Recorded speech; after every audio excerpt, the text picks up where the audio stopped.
चलिए देखते हैं इस वीडियो में। हम एक स्टूडेंट कमेंट किए थे कि सर आपने बताया था कि if set A having M elements and set B having N elements the number of functions defined from set A to set B is N का पावर एम। सर ये M का पावर एन नहीं हो सकता है, आप N का power M ही क्यों लिखे हैं? इसका प्रूफ नहीं हो सकता है। तो प्रूफ है, देखिए हम प्रूफ बता दे रहे हैं आप लोगों को, ठीक है। इसका प्रूफ हम कर देते हैं, यहाँ पर ध्यान समझिए, इसका प्रूफ जरूरी है। आप लोग कमेंट किए, ठीक है, बताया तो हम ऐसे ही, अगर नहीं समझ में आया तो बोलिएगा, ठीक है। तो यहाँ कमेंट में आप बताएं कि सर सेट ए में एम एलिमेंट है, सेट बी में एन एलिमेंट है, तो इस बी में डिफाइंड नंबर ऑफ फंक्शन से इनका पावर एम होता है। सर इसका प्रूफ, तो प्रूफ के लिए देखिए क्या करें, कैसे प्रूफ करेंगे। देखिए एक सेट ए है, एक सेट बी है, इसमें एलिमेंट सपोज कीजिए A1 A2 A3 dot dot dot AM, इसमें एम एलिमेंट है। इस सेट ए में कितने एलिमेंट है? एम एलिमेंट है। सेट बी है, इसमें एलिमेंट है B1 B2 B3 dot dot dot BN, इसमें n एलिमेंट है। देखिए here set A having m elements and set B having n elements, मतलब सेट ए में m एलिमेंट है और सेट बी में n एलिमेंट है, ठीक है। तो a से b में कितने नंबर ऑफ फंक्शंस डिफाइंड होंगे, तो n का पावर m। ये कैसे मतलब प्रूफ होगा, ये देखिए। तो सबसे पहला यहाँ पॉइंट समझ लीजिएगा, यहाँ पर लिखा हुआ है set A having m elements and set B having n elements, तो इसमें m एलिमेंट है, इसमें n एलिमेंट है। तो देखिए अच्छा ये बात बताइए आप लोग, फंक्शन होने के लिए क्या कंडीशन है कि सेट ए में जितने भी एलिमेंट है उनका बी में यूनिक इमेज बनना चाहिए, यानी इसमें किसी भी एक एलिमेंट का एक से ज्यादा इमेज इसमें नहीं बनना चाहिए। अगर A1 है, B1 से इमेज बना लिया तो A1 का image B2 B3 dot dot dot BN में से कोई नहीं होगा, ठीक है। तो A1 का इमेज अगर B1 बन गया तो बाकी किसी और से नहीं बन सकता है, ठीक है। वैसे ही अगर A1 अगर B2 से बना लिया तो B2 को छोड़कर बाकी किसी और से नहीं बन सकता है। अगर A1 B3 से बना लिया तो बाकी सबसे नहीं बनाएगा, ठीक है।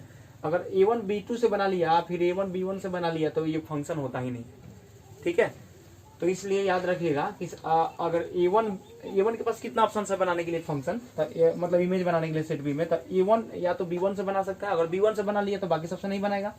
अगर A1 B2 से बना लिया तो बाकी सबसे नहीं बनाएगा। अगर A1 B3 से इमेज बना लिया तो बाकी सबसे नहीं बनाएगा। अगर A1 का इमेज B4 बन गया तो बाकी सब नहीं बनेगा, डॉट डॉट डॉट। वैसे ही अगर A1 BN से बन गया इमेज तो बाकी सबसे नहीं बनेगा। तो मेरे कहने का मतलब A1 के पास ऑप्शन कितना है, A1 के पास ऑप्शन कितना है बी में इमेज बनाने का, तो n ऑप्शन है। A1 n में से यहाँ लिख देते हैं A1 can form their image in set B in n ways, in n ways. एकदम सिंपल है। देखिए क्या बोला है यहाँ, A1 सेट बी में n तरीका से अपना इमेज बना सकता है, ठीक है। A1 जो है सेट बी में अपना इमेज n तरीका से बना सकता है। वैसे A2 का चेक करें हम, ठीक है। अच्छा सपोज कीजिए कि A1 B1 से इमेज बना लिया, तो क्या A2 B1 से नहीं बना सकता है? बना सकता है, तभी भी फंक्शन होता है, ठीक है। इसका भी एक ही इमेज बन रहा है, ठीक है। A3 भी इससे बना सकता है, वैसे ही डॉट डॉट AM भी बना सकता है, ठीक है। लेकिन किसी इसमें से किसी एक एलिमेंट का एक से ज्यादा इमेज इसमें नहीं बन सकता है फंक्शन होने के लिए, ठीक है। तो A2 के पास कितना ऑप्शन है, देखिए A2 के पास कितना ऑप्शन है। तो अगर A2 B1 से बना लिया तो बाकी सबसे नहीं बनाएगा। अगर A2 B2 से बना लिया इमेज तो बाकी सबसे नहीं बनाएगा, ठीक है। वैसे ही अगर A2 B3 से इमेज बना लिया तो बाकी सबसे नहीं बनाएगा। तो A2 के पास भी कितना ऑप्शन है, तो n ऑप्शन है। तो A2 can form their image in set B in n ways, ठीक है। A2 भी सेट बी में n वेज, इन तरीका से इमेज बना सकता है। ऐसा नहीं है कि A1 जिससे इमेज बना लिया उसे A2 नहीं बनाएगा, बना सकता है, फंक्शन होता है उस कंडीशन में, ठीक है। A3 का बनाने के लिए तो A3 भी इन तरीके से अपना इमेज बना सकता है, ठीक है। A3 भी अपना इमेज इन तरीका से बना सकता है। तो मेरे कहने का मतलब है कि A3 अपना इमेज इन तरीके से बना सकता है, ठीक है। तो A3 can form their image in set B in n ways, A3 भी बना सकता है।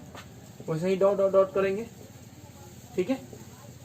AM के पास भी ऐसा नहीं कि A1 A2 A3 अगर B1 से बना लिया तो AM नहीं बना सकता है, बना सकता है उससे इमेज, ठीक है। तो AM के पास भी कितना ऑप्शन है, तो AM can form their image in set B in n veg.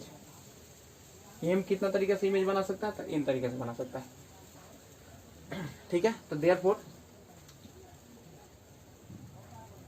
Bye using multiplication principle multiplication principle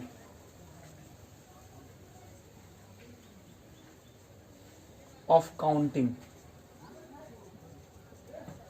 By using multiplication principle of counting, number of function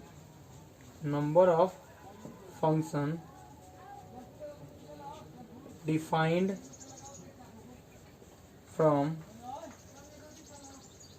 set A to set B equal to, देखिए multiplication principle क्या बोल रहा है, A1 n तरीके से image बना सकता है, A2 n तरीके से बना सकता है, A3 भी n तरीके से बना सकता है, डॉट डॉट M भी n तरीके से बना सकता है। तो इस सबको मल्टीप्लाई कर दीजिए। क्लास 11 में fundamental principle of counting permutation and combination में पढ़ना है मल्टीप्लीकेशन प्रिंसिपल ऑफ काउंटिंग। तो इन सबको मल्टीप्लाई कर दीजिए, n into N into N into N into N dot dot dot कितना टाइम्स है, तो एन कितना बार आएगा, ये m जितना बार रहेगा इसमें एलिमेंट, तो 1 2 3 4 डॉट डॉट m टाइम्स है एलिमेंट, ठीक है, मतलब m एलिमेंट है तो m टाइम्स रहेगा ये। तो यहाँ पर लिख देंगे m टाइम्स, कितना टाइम्स तक जाएगा, तो m टाइम्स रहेगा। यानी क्या लिख सकते हैं, to set B defined from set A to set B equal to n into N into N m times. तो यानी इसको लिख सकते हैं n का पावर n, यानी ये हो गया n का पावर m आंसर, ठीक है, n का पावर m आंसर हो गया। तो देखिए यहाँ पर प्रूफ हो गया, ठीक है, जो आप एक स्टूडेंट ने कमेंट किया था कि सर इसका प्रूफ कैसे हो सकता है, तो यहाँ पर उसका प्रूफ रहा, ठीक है। If set A having m elements and set B having n elements, the number of functions defined from set A to set B is n का पावर m, ठीक है। इस पर क्वेश्चन कर लिए थे हम लोग, ठीक है, इसका प्रूफ हम लोग कर लिए, उसमें प्रूफ नहीं बताए थे लेकिन अभी यहाँ प्रूफ कर दिए, ठीक है।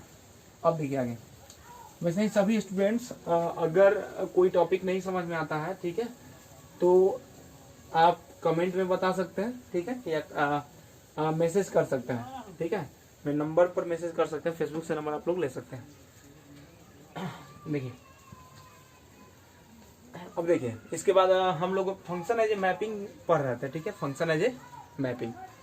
तो फंक्शन एज ए मैपिंग में हम लोग देख लिए थे, फंक्शन एज ए मैपिंग में क्या क्या देख लिए, तो डोमेन रेंज के बारे में देख लिए, ठीक है, डोमेन रेंज कोडोमेन का डेफिनेशन भी देख लिए थे, ठीक है। px बाई qx के फॉर्म में रहेगा तो डोमेन कैसे निकालते हैं, रेंज कैसे निकालते हैं, रूट में रहता है तो डोमेन कैसे निकाला, तो वो भी अब हम लोग देखे थे, ठीक है। अब मेरे कहने का मीनिंग है कि अब डोमेन निकालने के लिए कुछ क्वेश्चंस पहले उसको समझ लीजिएगा, ठीक है, उसके बाद उसी को बार बार बनाइएगा, क्लियर हो जाएगा डोमेन, ठीक है। मेनली जो डोमेन का क्वेश्चन होगा हम लोग एक स्पेशल वीडियो डोमेन और रेंज पर हम बनाएंगे, जिसमें केवल रहेगा कॉम्पिटिटिव लेवल का डोमेन और रेंज, कॉम्पिटिटिव लेवल बहुत सारा क्वेश्चन हम लोग करेंगे डोमेन और रेंज पर, ठीक है, स्पेशल वो वीडियो रहेगा domain range for competitive exams, ठीक है। अभी हम लोग देखते हैं फंक्शन एज ए मैपिंग पढ़ लिए थे। सेकंड नंबर हम लोग को देखना है function as a set of order pair, representation of function में देखें तो function as a mapping. Second number देखना function as a set of order pair, function as a set of ordered pairs, ordered pairs. देखिए इसमें क्या है, सबसे पहले देखिए function set of order pair में कैसे, सेट ऑफ ऑर्डर पेयर में अगर रिलेशन दिया हो तो कैसे हम लोग चेक करेंगे वो फंक्शन है। तो इसके लिए समझिए, ध्यान समझिएगा, if relations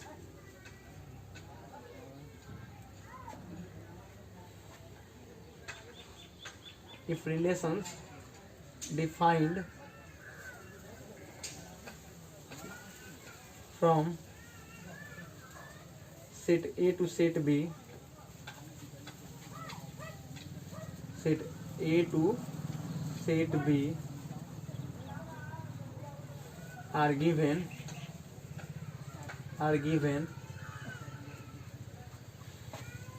as a set of ordered pairs, set of ordered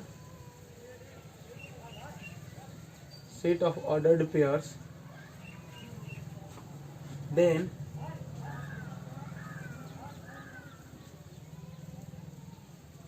those relations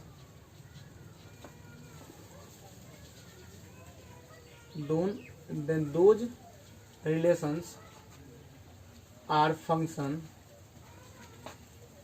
are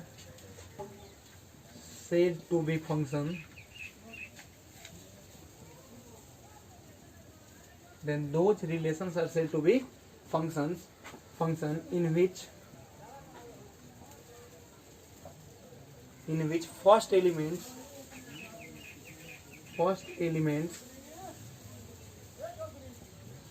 of the ordered pairs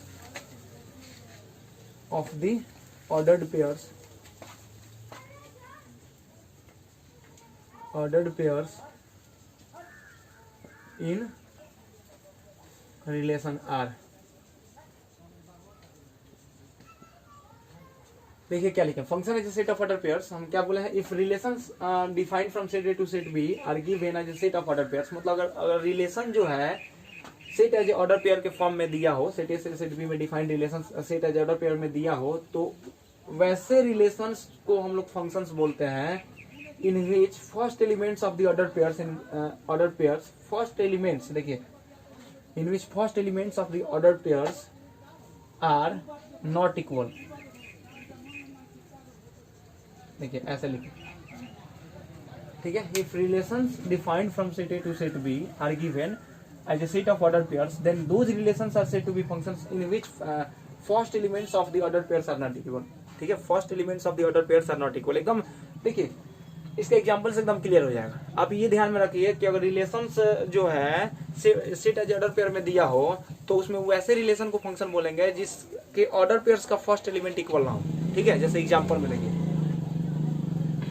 example एक रिलेशन R1 दिया है, सपोज कीजिए एक रिलेशन R1 दिया है, यहाँ पर 1 2 है, 1 2 2 3, ठीक है, 3 1। R2 दिया है, चेक करेंगे सब, ठीक है। R2 दिया है, सपोज कीजिए 1 2 2 2 3 2। सपोज कीजिए ये रिलेशन है, तो R3 एक दिया है 2 1 3 2 3 1। R4 दिया है 1 1 1 3 1 2। चलिए चेक करते हैं इसमें से कौन सा रिलेशन फंक्शन को डिनोट कर रहा है। तो सबसे पहले देखिए ये रिलेशन दिया है set as a order pair, ये ऑर्डर पेयर के फॉर्म में रिलेशन दिया है, तो इसको चेक करना है कि ये फंक्शन को डिनोट कर रहा है कि नहीं रिलेशन R1। तो सबसे पहले इसके ऑर्डर पेयर का फर्स्ट एलिमेंट चेक कीजिए, इक्वल नहीं ना है, 1 2 3 इक्वल नहीं है। इस रिलेशन का फर्स्ट एलिमेंट इस रिलेशन की ऑर्डर पेयर्स का फर्स्ट एलिमेंट इक्वल नहीं है, यानी ये फंक्शन को डिनोट कर रहा है। इस रिलेशन के ऑर्डर पेयर का फर्स्ट एलिमेंट अलग अलग है, मतलब 1 डिफरेंट है, 1 2 3 फर्स्ट एलिमेंट इक्वल नहीं है, तो ये भी फंक्शन है। इसमें देखिए इस रिलेशन के फर्स्ट ऑर्डर पेयर का फर्स्ट एलिमेंट यहाँ पर इक्वल हो गया, फर्स्ट एलिमेंट यहाँ पर क्या हो गया, इक्वल हो गया। फर्स्ट एलिमेंट जब इक्वल हो गया इसका मीनिंग हुआ कि फर्स्ट एलिमेंट इक्वल हो गया, तो ये फंक्शन नहीं है। ठीक है, रिलेशन है लेकिन फंक्शन नहीं है। देखिए इस रिलेशन के फर्स्ट एलिमेंट यहाँ पर इक्वल हो गया, तो ये भी फंक्शन नहीं है। देखिए R5 एक और एग्जाम्पल, अगर 1 1 2 1 1 2 2 3 3, ठीक है, यहाँ पर हो गया 1 2 भी हो गया। चलिए चेक करते हैं ये फंक्शन को डिनोट कर रहा है कि नहीं। तो इस रिलेशन के ऑर्डर पेयर का फर्स्ट एलिमेंट इक्वल चेक कीजिए, यहाँ 1 2 3 अलग है, लेकिन यहाँ पर 1 और 1 इक्वल हो गया। तो इस रिलेशन में ऑर्डर पेयर्स का फर्स्ट एलिमेंट अगर इक्वल हो जाता है तो फंक्शन को डिनोट नहीं करता है। तो यही होता है function as a set of order pairs. याद रखिएगा ऑब्जेक्टिव क्वेश्चंस पूछा जाता है, इससे ऑब्जेक्टिव क्वेश्चंस पूछा जाता है। ठीक है, कि अगर रिलेशन ऑर्डर पेयर्स के फॉर्म में दिया हो तो उसमें से कौन सा ऑर्डर पेयर्स जो होगा रिलेशन के फॉर्म में जो दिया है वो फंक्शन को डिनोट करेगा। तो याद रखिएगा कि उस रिलेशन के ऑर्डर पेयर का फर्स्ट एलिमेंट इक्वल नहीं होना चाहिए। अगर फर्स्ट एलिमेंट इक्वल हो गया तो वो फंक्शन को डिनोट नहीं करेगा। ठीक है, देखिए तो हम लोग ये देख लिए function as a set of ordered pairs, एकदम सिंपल है, function as a set of ordered pairs. अब क्या करना है आगे देखिए,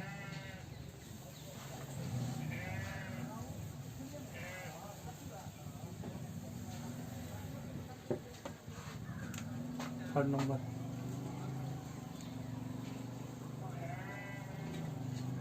function as a graph, function as a graph, function as a graph. तो देखिए ग्राफ अगर बहुत सारा दिया हो, हमको चेक करना हो कि फंक्शन कौन डिनोट कर रहा है कौन सा नहीं, तो इसके लिए हम लोग क्या करेंगे, देखिए ये सपोज कीजिए ग्राफ है, ये एक्स एक्सिस है, ये वाई एक्सिस, ठीक है।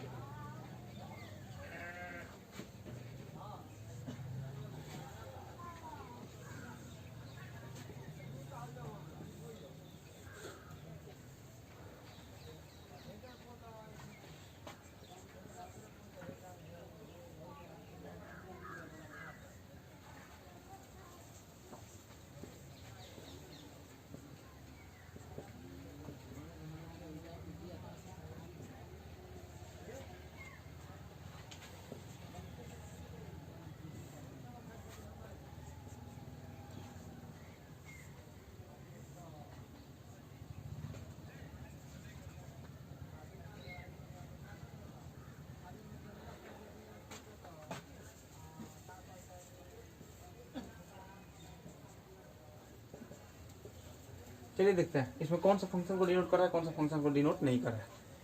तो इसके लिए देखिए सबसे पहले अगर ग्राफ दिया हो, हमको चेक करना है कौन सा ग्राफ फंक्शन को डिनोट कर रहा है। इसके लिए आप क्या कीजिएगा, वाई एक्सिस के पैरेलल लाइन ड्रॉ कीजिएगा। अगर वाई एक्सिस के ड्रॉ किया गया वाई एक्सिस के पैरेलल ड्रॉ किया गया लाइन अगर ग्राफ को एक पॉइंट को इंटरसेक्ट करता है तो फंक्शन को डिनोट करता है, अदरवाइज फंक्शन नहीं होता है। तो वाई एक्सिस के पैरेलल लाइन ड्रॉ कीजिए। कितने पॉइंट पर कटा, 2 पॉइंट पर कटा, 2 पॉइंट पर कटा यानी not a function, not a, एक से ज्यादा पॉइंट पर कटा यानी नॉट ए फंक्शन। क्लियर हो गया। और देखिए यहाँ पर ये वाई एक्सिस है, ठीक है, ये एक्स एक्सिस है। तो वाई एक्सिस के पैरेलल एक लाइन ड्रॉ कीजिए। कितने पॉइंट पर कट किया, तो 2 पॉइंट पर कट किया, यानी ये जो है 2 पॉइंट पर, एक से ज्यादा पॉइंट पर कट कर रहा है यानी नॉट ए फंक्शन, ठीक है। इसके लिए देखिए कितने पॉइंट पर कट किया, 1 पॉइंट पर कट किया, ये एक्स एक्सिस है, ये वाई एक्सिस है, ठीक है। तो कितने पॉइंट पर कट किया है, 1 पॉइंट पर कट किया है यानी ये फंक्शन है। वाई एक्सिस के पैरेलल लाइन ड्रॉ किया, 1 पॉइंट पर कट किया यानी फंक्शन है। इस यहाँ पर कितने पॉइंट पर कट किया, तो 1 पॉइंट पर कट किया, ये भी फंक्शन है। ये कितने पॉइंट पर कट किया, तो 1 पॉइंट पर कट किया। वाई एक्सिस के पैरेलल लाइन ड्रॉ किया, एक ही पॉइंट पर कट किया, तो ये भी फंक्शन है। देखिए यहाँ पर वाई एक्सिस को ही देखेंगे, कितने पॉइंट पर कट किया, तो एक ही पॉइंट पर कट किया। यहाँ ये वाला वैल्यू कट नहीं किया है, यहाँ पर इंक्लूड नहीं है, ब्लैंक है यानी इंक्लूड नहीं है, यानी एक ही पॉइंट पर कट किया ये, तो ये फंक्शन है, ठीक है। यहाँ पर वाई एक्सिस के पैरेलल लाइन ड्रॉ किया, कितने पॉइंट पर कट किया, 1 पॉइंट पर यानी फंक्शन है। 1 पॉइंट पर देखिए वाई एक्सिस के पैरेलल ड्रॉ किया गया लाइन अगर एक ही पॉइंट पर कट करेगा ग्राफ को तो वो फंक्शन को डिनोट करता है, अगर फंक्शन नहीं होता। 1 नंबर देखिए, अगर ऐसा ग्राफ हो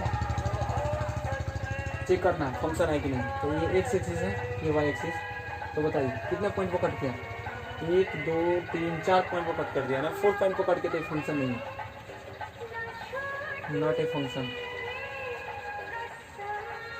एकदम सिंपल है। फंक्शन एज ए ग्राफ है, फंक्शन एज ए ग्राफ जब भी ग्राफ दिया हो उसमें से हम लोग को चेक करना है कि कौन सा ग्राफ फंक्शन को डिनोट कर रहा है। तो आप वाई एक्सिस के पैरेलल एक लाइन ड्रॉ कीजिएगा, अगर वह लाइन ग्राफ को एक ही पॉइंट को इंटरसेक्ट कर रहा है तो फंक्शन को डिनोट करेगा, अदरवाइज फंक्शन को डिनोट नहीं करेगा।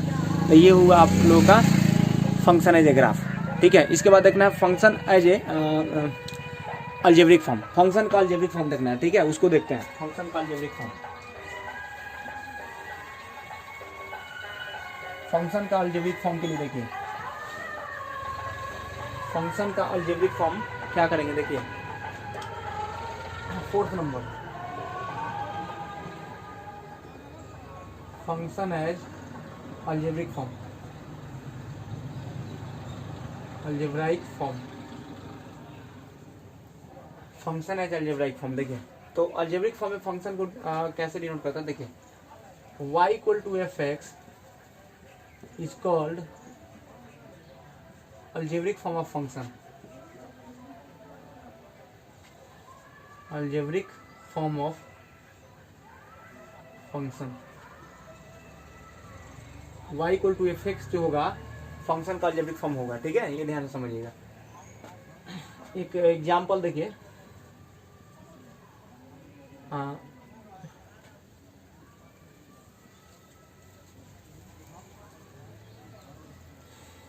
If set A equal to element है यहाँ पर 1 2 3 एंड सेट बी इक्वल टू 5 7 9, ठीक है, then a function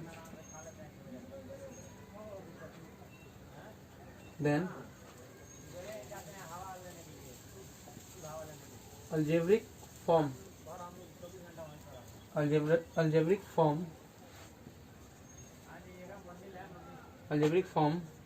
of function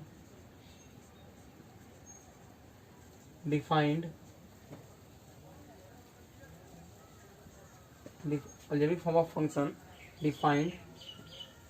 from set A to set B is given by fx equal to 2x plus 3। ठीक है, ऐसा देखिए हम ऐसा क्यों कर रहे हैं। ठीक है, ये फंक्शन का अलजेब्रिक फॉर्म। ठीक है, x के जगह पर 1 पुट कीजिए। देखिए x के जगह पर 1 पुट कीजिए तो 2 इंटू 1 2 प्लस 3 5, तो 5 इसमें है, इस बी में। देखिए जब यहाँ 1 पुट कर रहे हैं तो 5 मिल जा रहा है। 2 पुट कीजिए तो 2 पुट करेंगे तो 2 इंटू 2 4 प्लस 3 7 मिल गया। फिर 3 पुट करेंगे तो 3 इंटू 3 2 इंटू 3 6 प्लस 3 9, यानी 9 आ जा रहा है। तो इनपुट ए डालने पर आउटपुट बी मिल जा रहा है। इसका मतलब जो है यही इस फंक्शन का अलजेब्रिक फॉर्म है। ठीक है, तो वैसे ही सभी का अलजेब्रिक फॉर्म होता है। रियल नंबर से रियल नंबर में भी होता है कुछ। ठीक है, तो सबके लिए अलजेब्रिक फॉर्म ऑफ फंक्शन हम लोग देखेंगे। तो अलजेब्रिक फॉर्म